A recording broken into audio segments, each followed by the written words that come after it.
Gairebé 30.000 persones mortes, 2 milions de desplaçats i més de 65.000 ferits.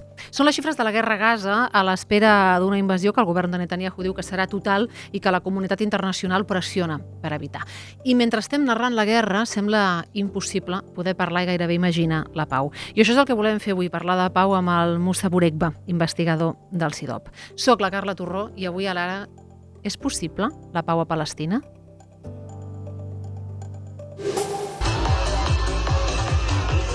Això que veieu, alguns us recordareu, era el 7 d'octubre.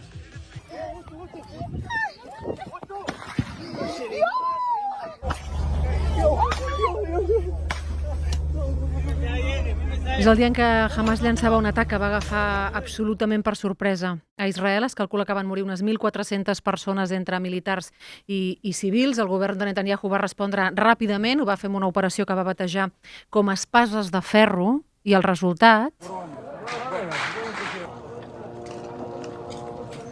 és aquest, ara gairebé 5 mesos després, la destrucció absoluta de la franja de Gaza. Es poden veure tots aquests edificis enormes absolutament destruïts. Van augmentant els morts, mentre la població es va muntegant cap al sud, amb Israel preparant una gran ofensiva terrestre que els deixa directament gairebé sense lloc on poder anar.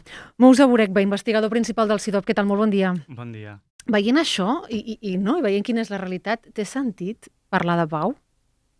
Yo creo que sí, te sentit, por poco que parezca surrealista, tiene sentido porque estamos ante una catástrofe humanitaria sin precedentes, pero de algún modo, lamentablemente, esta catástrofe creo que resalta una constatación absolutamente clara, es que tanto los israelíes como los palestinos se encuentran en una situación que es inviable. Es inviable para Israel, es inviable para los palestinos e incluso, como lo hemos visto con lo que ha ocurrido en el Mar Rojo y que sigue ocurriendo en la frontera entre Israel y Líbano, en Siria e Irak, esta situación es también inviable para la región de Oriente Medio como tal. Por tanto, sí que uno se tiene que atrever a hablar de paz y de hecho es lo que hemos visto aquí en Europa, ¿no? En Bruselas, a través de la voz del alto representante de la política exterior, Josep Borrell, quien llamó a buscar soluciones más que hablar de paz como tal. Y estas son también las discusiones que estamos escuchando en Washington, en Riad, en Arabia Saudí, en el Cairo y otras capitales. ¿Y es posible la pau? Yo creo que puede ser posible bajo determinadas condiciones. Lo que pasa ahora es que existen unos obstáculos que ya eran visibles antes del 7 de octubre y que han quedado todavía más evidentes desde que entramos en esta guerra, que es la guerra más larga de la historia del Estado de Israel desde su creación i donde estamos viendo un genocidio en la franja de Gaza. Ara parlem dels obstacles, no? Però quines haurien de ser les condicions? És a dir, com pot ser possible la pau? Entenc que només a través dels dos estats? O com pot ser possible la pau? Esta es una gran pregunta, es decir, que el consenso que existe a nivel de la comunidad internacional es que la paz requiere la creación de un Estado palestino. Digamos que este es el discurso que hay establecido y que estamos oyendo cada vez más, ¿no? En el medio de estos procesos de negociación que se están dando. Dicho eso, cuando vemos, la primera pregunta claramente es con qué interlocutores vamos a firmar la paz, ¿no? Sí, aquest és un obstacle, no? Els principals obstacles és, interlocutors. Exactamente. Uno diría los interlocutores. Sí. Dos, la falta de presión internacional efectiva sobre Israel, y explicaré el por qué.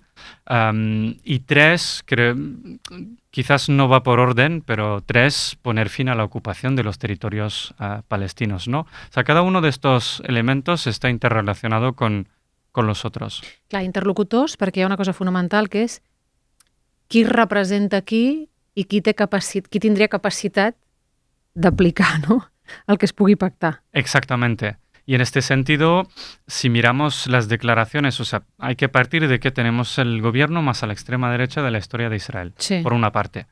Cuando miramos los discursos de los líderes israelíes no solo desde el 7 de octubre, sino que años antes se oponen rotundamente a la creación de un Estado palestino y es más, la prioridad actual del gobierno israelí es fomentar y expandir la colonización de los territorios palestinos.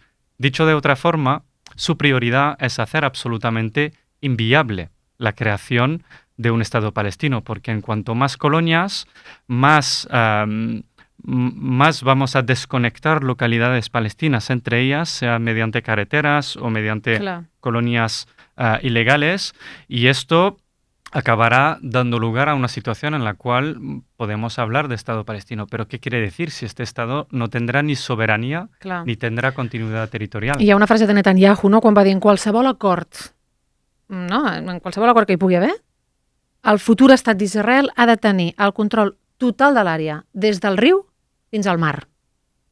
Clar, quin estat palestí ens podem imaginar que no tingui control sobre els seus recursos hídrics, que la seva carretera hagi de creuar, no?, pel mig d'un estat d'Israel, és a dir... O sea, lo que está diciendo entre las líneas básicamente es va a haber aquí un solo Estado y este Estado será el Estado de Israel. Claro. Lo que queda por ver, y esto escuchando y leyendo incluso a investigadores israelíes que han trabajado sobre la cuestión, yo me acuerdo ya hace más de 10 años, hablando con un profesor de la Universidad de Tel Aviv, explicaba con muchos argumentos que el futuro será un Estado binacional y que hablar de solución a dos Estados, mientras no se pone fin a la ocupación de los territorios palestinos, mientras no se pone fin a la colonización, no tiene ningún sentido. Hay que pensar que hay 700.000 personas establecidas en estos asentamientos ilegales en Cisjordania, en Jerusalén Este. Ha costado años sacar a 5.000 de la Franja de Gaza en el 2005. Entonces uno tiene que imaginar qué implicaría esto a efectos prácticos poner fin a la colonización de los territorios palestinos. Per una altra banda, hi ha o sigui, qui té capacitat de ser interlocutor. És a dir, l'Autoritat Nacional Palestina representa avui els palestins. Un acord que pugui assumir l'Autoritat Nacional Palestina la respectarien els palestins? Este es el segundo problema. La autoridad palestina hoy día ya no tiene casi ningún tipo de autoridad sobre los palestinos. Está vista como ilegítima, es considerada como una herramienta al servicio de la ocupación israelí y más del 93% de los palestinos en un sondeo de noviembre llamaban al actual presidente Mahmoud Abbas, que tiene 88 años, a dimitir. Entonces, el panorama político palestino ahora es el de una autoridad palestina que ya no tiene autoridad siquiera, y por otro lado, Hamas, que es el enemigo absoluto de Israel y considerado como grupo terrorista por países occidentales sobre todo, no ha dejado de ganar en popularidad en los territorios palestinos, sobre todo porque ha logrado la liberación de presos palestinos. Y todo ello a pesar de la absoluta masacre que hay en la Franja de Gaza. Por tanto, diría que además de tener un gobierno israelí cuya prioridad es hacer inviable la creación de un Estado palestino, nos encontramos con una división interna profunda entre Fatah y Hamas por la parte palestina, y mientras no haya reconciliación intrapalestina, no puede haber realmente una interlocución. De hecho, desde el mes de febrero sobre todo, se están haciendo muchas negociaciones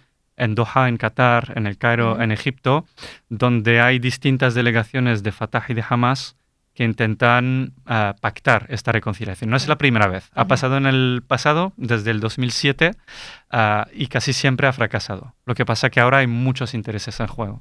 I ara que deies, Doha, no? La comunitat internacional, en definitiva, quin paper pot jugar? No els pot forçar a dir, escolta, s'ha de fer alguna cosa.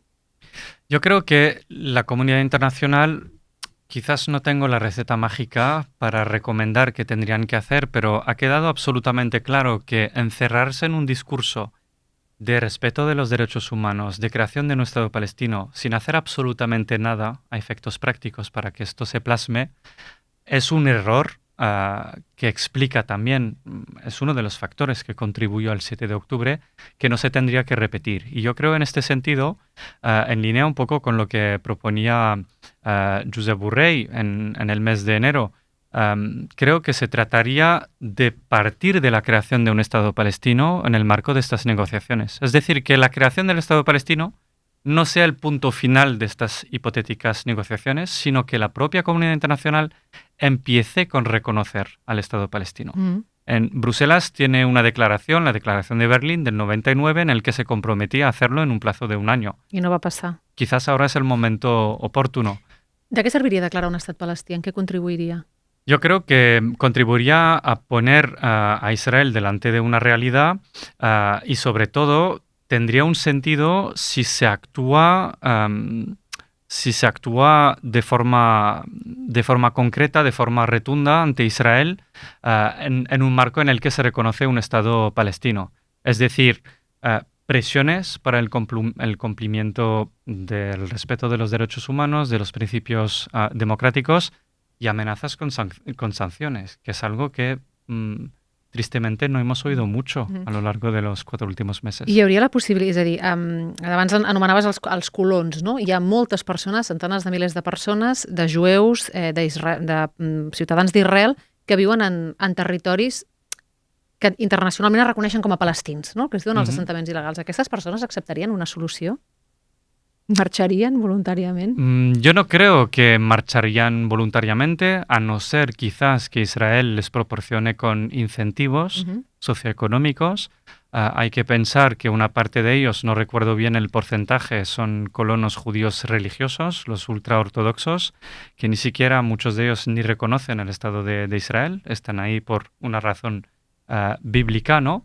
Entonces es difícil, pero es cierto que dentro de un marco en el que se negociaría la solución a los dos estados, se puede pensar en una compensación de colonias contra territorio para los palestinos. I on queda enmig de tot això Hamas? Perquè deies, no? Hamas, un grup no? terrorista, no només per Israel, sinó per la pròpia Unió Europea, no? On queda Hamas en tot això? La cuestión del rol de Hamas en el presente y sobre todo en el futuro, yo creo que es una de las más espinosas de todas y ya hemos visto que había muchas, ¿no? Hamas busca una salida por arriba y esto lo vemos claramente ahora en las negociaciones. Lo que pide es un alto al fuego de 135 días para lograr un alto al fuego permanente. Quiere reconciliarse con Fatah para influir sobre el futuro de los palestinos a través de la Organización de la Liberación de Palestina y quiere alcanzar un alto el fuego permanente. Es decir, Hamas quiere y piensa que es absolutamente imprescindible en el panorama político, quiere jugar un papel considerable en el futuro político de Palestina. ¿Qué pasa? Que por parte de Israel, Hamas es el enemigo número 1 que quiere erradicar, y que por parte de la comunidad internacional, digamos que hay muchas presiones, incluso sobre el presidente de la Autoridad Palestina, para que no se incluya Hamas de ninguna forma en los planes de posguerra en Gaza. Entonces, aquí estamos ante un dilema. Por una parte, si se incluye Hamas en cualquier tipo de negociaciones, Israel tendrá el argumento perfecto para no implicarse en dichas negociaciones, pero por otra parte, no incluir a Hamas quiere decir no incluir una parte que representa parte del pueblo palestino, lo queramos o no. Moltes qüestions espinoses, una situació que evidentment és un conflicte que és molt i molt difícil, però també val la pena, més enllà del recompte de morts, no? D'aquestes imatges terrorífiques que anem veient, poder parlar i poder pensar en la construcció d'un escenari que algun dia sí pugui ser de pau. No? En aquest sentit, és interessant l'article, per cert, que firma el Mussà de Los obstáculos de una paz entre Palestina i Israel, que val la pena que han publicat juntament també amb el Pol Vergués. Sí, exacte. I que recomano per qui vulgui llegir una miqueta més. En tot cas, moltíssimes gràcies per haver-nos acompanyat avui. Gràcies. El Gerard Esbrí ha estat a la tècnica sempre. Jo soc la Carla Torroixas, avui a l'Ara. Gràcies sempre per ser a l'altra banda.